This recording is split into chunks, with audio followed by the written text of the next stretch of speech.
You know, we will be respectful of the sacred grounds and the traditions that rebuild the way the people of Maui want it built, not the way others want it built. We're going to rebuild the way the people of Maui want it built. But you know, it's going to be hard. America's deadliest wildfire in over a century. And Jill and I have what's left, walked Front Street, what's left of it. We've surveyed the damage from the air as well. The devastation is overwhelming. To date, 114 dead, hundreds of people unaccounted for. I remember when I got the call, my first wife and daughter. I was a young senator, and I got a call in Washington. I hadn't been sworn in yet. I wasn't old enough. And I was hiring staff in the Capitol at Teddy Kennedy's office. And I got a phone call saying from my fire department, and a young first responder kind of panicked, "You got to come home. There's been an accident." I said, "What happened?" He said, "Your wife, she's dead. Come home, come home." The tractor trailer had broadsided her and killed her in a car accident along with my little daughter. And I remember all the way down from Washington home wondering what a lot of people here are wondering. What about my two boys? How are they? They were in the car. I never got a read on that. Were they going to be all right? They were badly injured. Were they going to make it? Had they made it? Wasn't until I walked into the emergency room that I saw that they were there. The difference between knowing somebody's gone and worrying whether they're available to come back are two different things. You know, and I remember one of the people who helped me the most was Danny Inouye. He helped bring me back, so I know the feeling that as many of the people in this town, this community, that hollow feeling you have in your chest like you're being sucked into a black hole, wondering, will I ever get by this? You know, and it's one thing to know, but it's quite another thing to have to wait to wonder whether your family member is going to be okay. Imagine being a parent wondering whether your child is, where it is. I remember, as I said, you know, press reports of grandfathers crying for lost neighbors while trying to be strong for the ones who survived. Of a woman distributing clothing to survivors who says she didn't lose her home, but she lost her hometown. But I also want all of you to know the country grieves with you, stands with you, and will do everything possible to help you recover, rebuild, and respect culture and traditions when the rebuilding takes place. My administration has been in constant contact with the governor and congressional delegation and local leaders. As soon as I got the governor's request, I signed the major disaster declaration that mobilized the whole of government response, which means whatever you need, you're going to get. For example, the Coast Guard and Navy immediately supported maritime search and rescue operations, while the Army helped fire suppression. Here's what we've been doing since. First, we focused on search and rescue, which is still going on. Right now, there are over 450 search and rescue experts working round the clock. Second, I've identified FEMA's Administrator Griswold to lean forward, as she always has done, to help survivors get immediate aid. FEMA's quickly provided 55,000 meals, 75,000 liters of water, 5,000 beds, 10,000 blankets, working to help remove the debris, repair roads, and restore power. Additionally, my Department of Housing and Urban Development is working with the state to make sure survivors can move from emergency shelters into temporary housing to finally have a permanent place to call home as well. Small Business Administration is making low-interest federal disaster loans available to Hawaiian businesses. Many of them we've seen here burned to the ground. Homeowners and renters and nonprofits. If you need help, you can visit FEMA's Disaster Recovery Center at Maui College or go to disasterassistance.gov. disasterassistance.gov. Today, I'm appointing Bob Fenton, who's here. Where are you, Bob? There he is. I'm appointing Bob Fenton as our Chief Federal Response Coordinator for Maui to lead our long-term recovery work. He's one of the nation's most experienced disaster response and recovery experts in America. And I'm directing him to make sure the community has everything the federal government can offer to heal and to rebuild as fast as possible. And we're focused on what's next. That's rebuilding the long term, rebuilding for long term, and doing it together. to help get us back on our feet, to rebuild the way we want to rebuild, by making sure your voices are heard, by respecting your traditions, by understanding the deep history and meaning of this sacred ground, and establishing your community not to change its character, but reestablish it. We're also going to bring capabilities to help you rebuild so your critical infrastructure is more resilient in the future. All this matters. Let me close with this. From stories of grief, we've seen so many stories of hope and heroism, of the aloha spirit. Every emergency responder put their lives on the line for us, save others. Everyday heroes, neighbors helping neighbors, Native Hawaiian leaders offering solace and strength. And this banyan tree, one called it the diamond in the rough of hope. Another referred to fire cannot reach its roots, what he said. Fire cannot reach its roots. That's Maui. That's America. And to the people of Hawaii, we're with you for as long as it takes, I promise you. May God bless all those we've lost.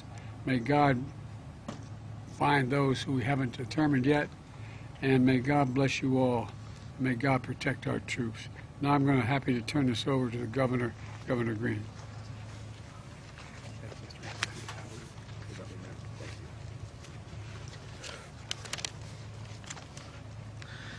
Thank you, Mr. President.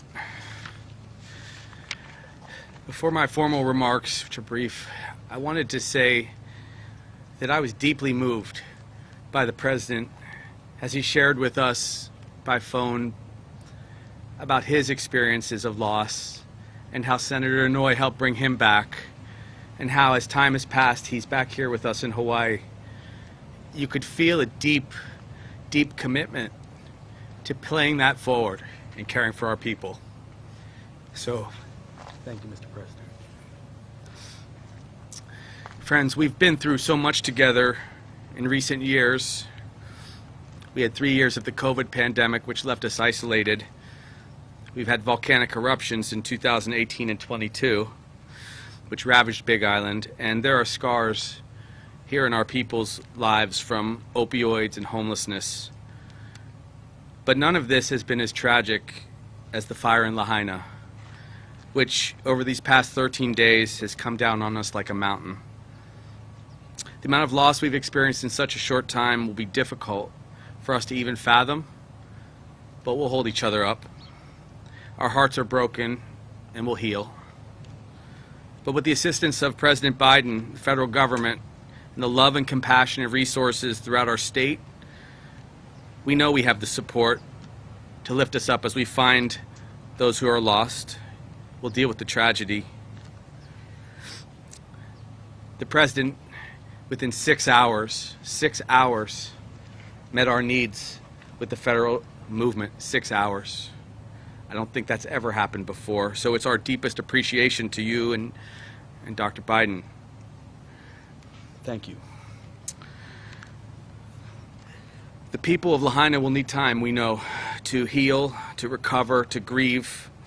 And thank you, Mr. President, for understanding that and for sharing, as we've shared, that Lahaina belongs to its people, and we're committed to rebuilding the way the people of Lahaina want. We want to emphasize that again. This land is for the people of Maui, and it's reserved as they return and rebuild. So we've instructed, with the wisdom of the President and the wisdom of other first responders and FEMA, to reach out to our Attorney General and enhance criminal penalties for those who would take advantage of our victims. She will share more about that in coming days. Right now, I want to speak to the world. When I say this, of course no one can travel to West Maui right now. We will share when that is possible again. Only returning residents and authorized emergency relief workers should come here now. But all of the other areas of Maui, friends, and the rest of Hawaii are safe. They're open, they're available. The mystique and love here, the aloha, is here for you. And the reason I say that is because when you come, you will support our local economy and help speed the recovery of the people that are suffering right now. The thousands and thousands of family members that may have had loss who will still have to care for the others that remain. Briefly, to support those who have been affected by the fire, the American Red Cross has stepped up. Please support them They're supporting our people. The Hawaii Community Foundation, again, another place you can lean in. We will assure that those resources go to the people that are suffering. Finally, there may never be another time in our state's history, ever, when we need to summon the spirit of aloha as deeply as we summon it today. So for the good of everyone who has been impacted, share aloha. Thank you for making that a part of what we are. The world is watching, and we will show them the true strength of our culture, our people, and all that we believe.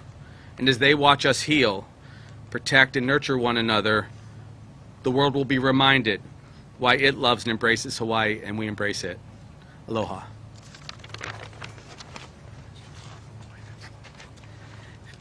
Got too emotional. Next, I'm honored to introduce Brian Schatz, a dear friend and our senator.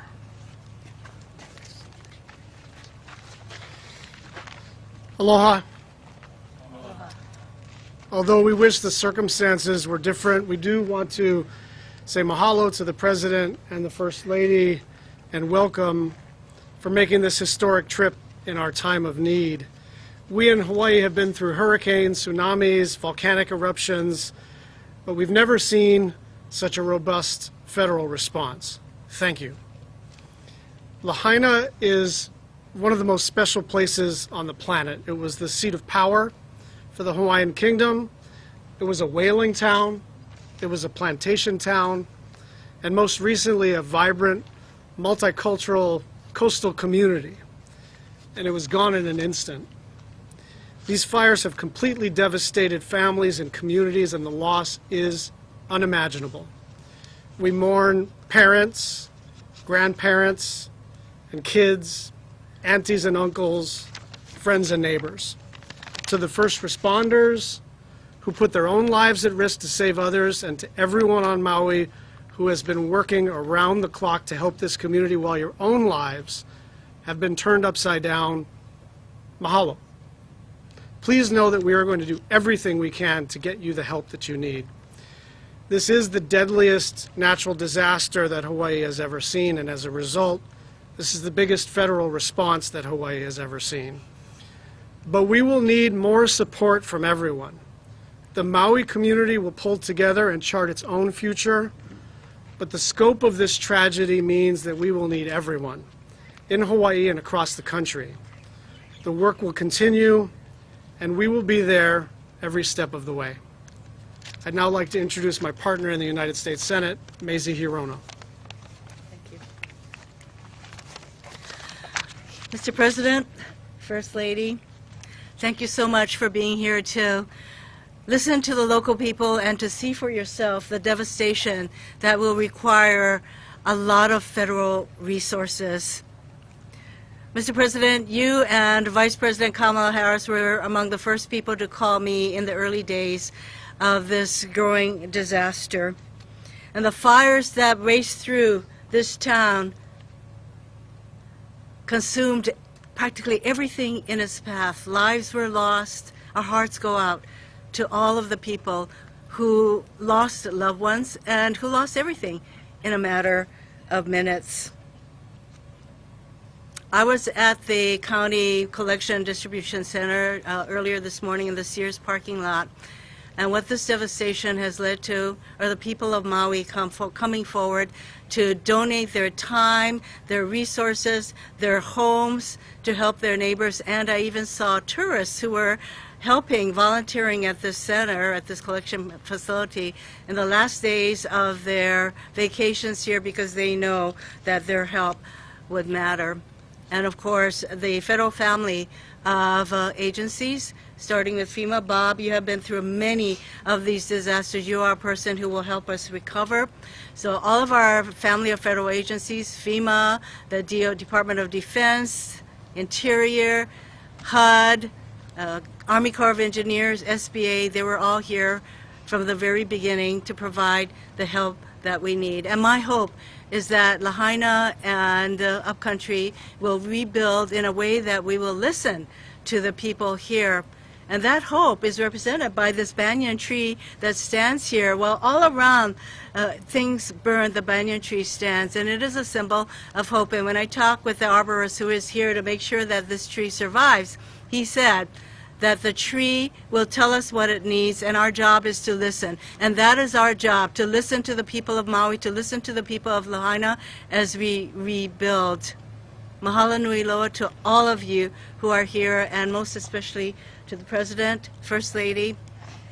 We will rebuild, and we will rebuild listening to the voices and the values of the people here. Now I turn to Jill Takuda, our newest member.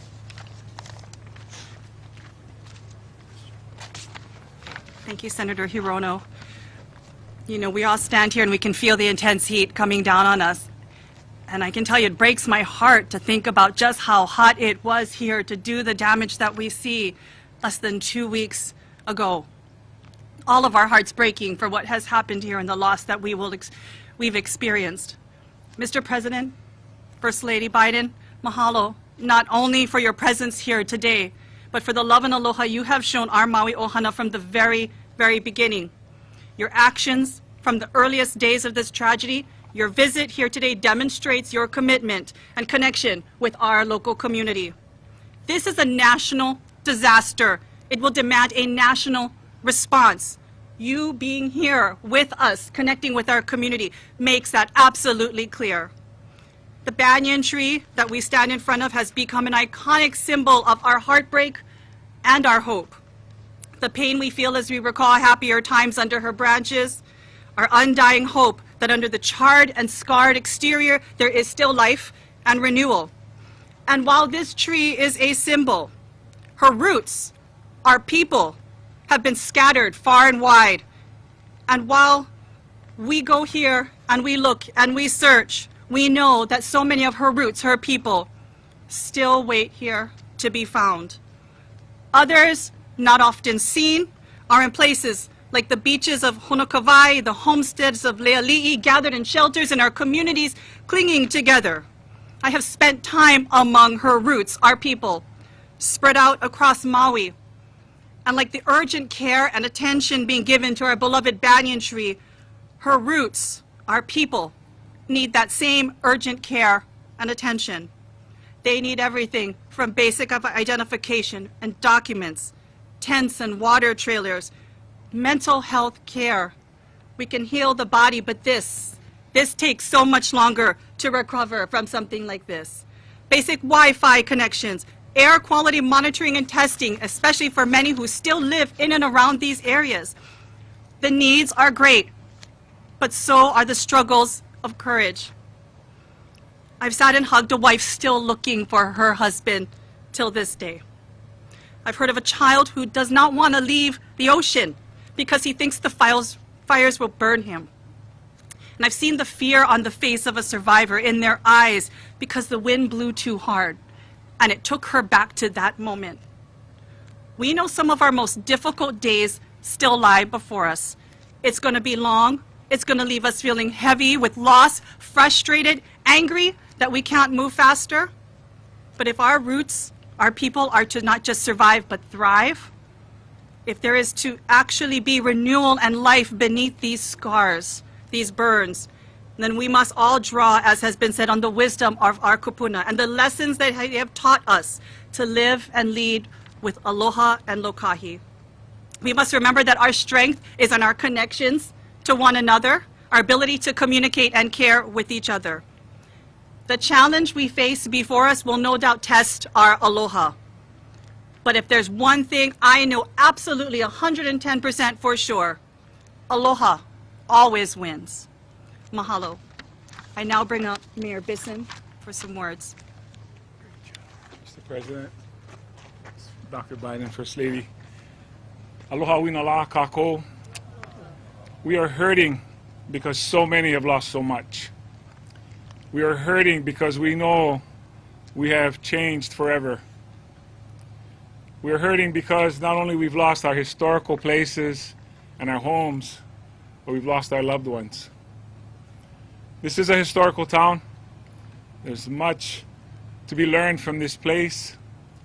Just behind me is the Pioneer Inn here on Maui. My mom worked there for 17 years. In the 70s and the 80s, I would spend much time here with her. That courthouse there is the original Lahaina courthouse. As a young prosecutor in 1987, I started my career in that courtroom. There's much memories for all of us, and that's why we hurt, because we don't have those anymore. But what we do have is help. All the help that's been mentioned by every person standing here, and more importantly, the heroes there facing horror and going after that. And that's the reason we can move forward. It's because we have the help. The community has come together. And when I say community, I mean the world's community, not just Maui, not just Hawaii, not just the United States of America, but all countries have come forward to help us. We brought that together. So what that leaves us with is hope.